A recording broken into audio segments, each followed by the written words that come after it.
வள்ளுவர் வாக்கு. வையகத்தை வாழ வைக்கும் வாக்கு வள்ளுவர் வாக்கு.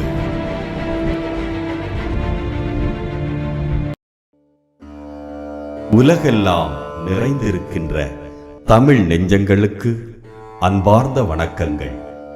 என்னை பார்த்தவுடன் நான் யாருங்கிறது உங்களுக்கு தெரிஞ்சிருக்கும்.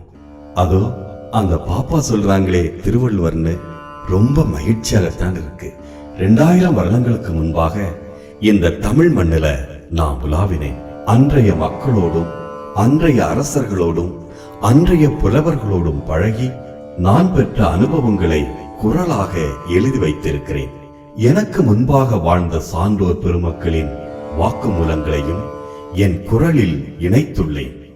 இணையற்ற நூல் என்று அன்றும் சரி இன்றும் சரி எல்லோருடைய பாராட்டுக்களையும் பலருடைய திறனாய்வுகளையும் என்னுடைய நூல் பெற்றுள்ளது. உங்ககிட்ட ஒரே ஒரு கேள்வி.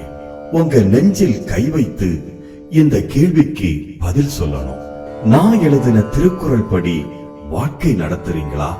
திருக்குறளில் நான் சொல்லி இருக்கிற மனிதநேயத்தை நீங்க கடைபிடிக்கிறீங்களா?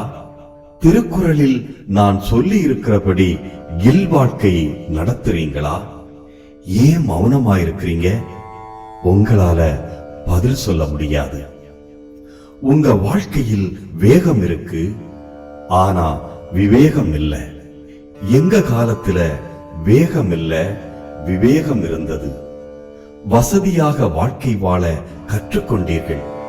ஆனா எங்களை மாதிரி அமைதியாக அன்பாக வாழ முடியல. உங்க வாழ்க்கை நல்லா இருக்கணும். உங்க வாழ்க்கையில நல்ல மாற்றங்களை உருவாக்க ஆசைதான் எனக்கு. அதுக்காகவே உங்களோடு கொஞ்ச நாள் இருக்க ஆசைப்படுகிறேன்.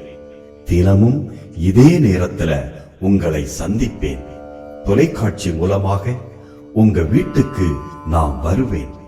வந்து என்ன செய்ய போகிறேன் தெரியுமா? அடியேன் எழுதின திருக்குறளை பற்றி உங்களுக்கு சொல்ல போகிறேன். ஐயோ, எனக்கு நேரமே இல்லைன்னு சொல்லாதுங்க. நீங்க அப்படி சொல்றது எனக்கு நல்லா கேக்குது.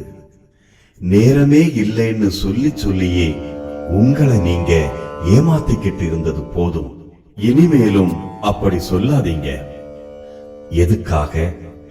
ஒரு நல்ல நூலுக்காக, நல்ல நூலை பற்றிய சிந்தனைக்காக.